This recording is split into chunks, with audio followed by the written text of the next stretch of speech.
Bien, maintenant passons à la création. Donc, vous êtes connecté sur votre bureau BandLab, comme on peut le voir ici. Normalement, vous avez votre nom qui est là. Vous cliquez sur Créer.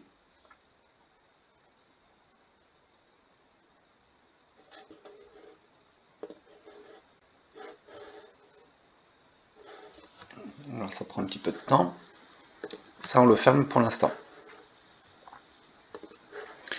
Première chose à faire, c'est importer l'instru que vous avez besoin. Donc, vous cliquez ici.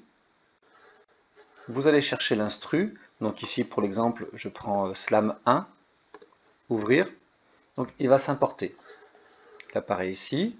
Vous l'écoutez pour vérifier que c'est bien le bon, etc. etc. Maintenant, avant de passer à l'enregistrement de la voix, vous branchez vos écouteurs, c'est impératif, il faut que vous ayez le son dans les oreilles, il ne faut pas qu'il sorte par les haut-parleurs, sinon le résultat ne sera pas de bonne qualité. Donc vous branchez vos écouteurs, ensuite vous cliquez sur Ajouter une piste. Vous allez choisir Voix, Micro. La piste apparaît ici, c'est là où sera votre enregistrement de votre texte.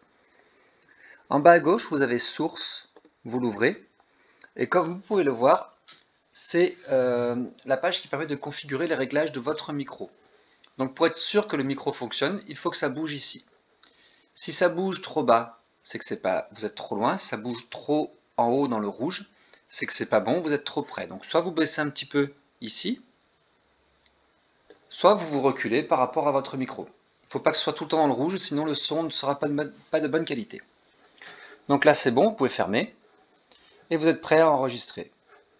Vous cliquez sur le bouton d'enregistrement ici, vous avez un précompte. Voilà, et à partir de là, tout ce que vous direz, tout ce que vous ferez, tous les sons ambiants seront capturés. C'est pour ça qu'il faut travailler dans un environnement plutôt calme.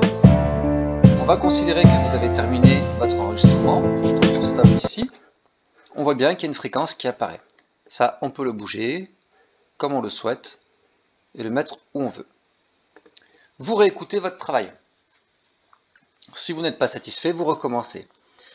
Il faut que vous soyez pratiquement satisfait dès la première prise, sinon ça vous fera trop de travail après. Admettons que vous êtes satisfait de tout, sauf de la fin. On va dire qu'à partir de là, ça ne vous convient pas. Vous pouvez zoomer ou dézoomer ici, pour travailler plus précisément. Admettons que toutes ces parties-là ne vous conviennent pas. Donc, vous cliquez sur la piste, vous choisissez à partir d'où vous ne voulez plus le son, et ici, vous coupez. Vous supprimez ce que vous ne voulez pas, vous créez une nouvelle piste voix micro, vous déplacez votre curseur, vous avez toujours vos écouteurs branchés, seront capturés. C'est pour ça qu'il faut travailler dans un environnement plutôt calme. Et à partir de là, vous enregistrez ce que vous voulez. On stoppe et on va garder que ce que l'on a besoin. Donc on sélectionne, on coupe, ce qu'on ne veut pas, on l'enlève, ce qu'on veut garder, on le remonte. Et ainsi de suite. On revient au début. N'oubliez pas régulièrement de faire un enregistrement. D'accord, une sauvegarde. Donc moi je vais l'appeler essai 2. Vous le renommez avec votre nom de famille, votre prénom et votre classe. Comme ça moi je sais à qui il appartient. Donc là vous faites fichier et enregistrer. Ça peut prendre un petit peu de temps. Ça va dépendre de votre bande passante, de votre connexion. Vous avez un message qui va s'afficher normalement quand c'est bon. Donc patientez. Voilà. Ici, c'est enregistré, donc c'est tout bon. Quand vous avez fait votre enregistrement, vous n'exportez pas. Ça ne sert à rien. Et j'ai oublié de vous dire, avant, vous faites vos réglages. Si jamais votre voix, on ne l'entend pas assez, évitez de trop monter, mais par contre, baissez le volume de l'instru. C'est préférable. Vous refaites une sauvegarde. Quand c'est terminé, vous quittez.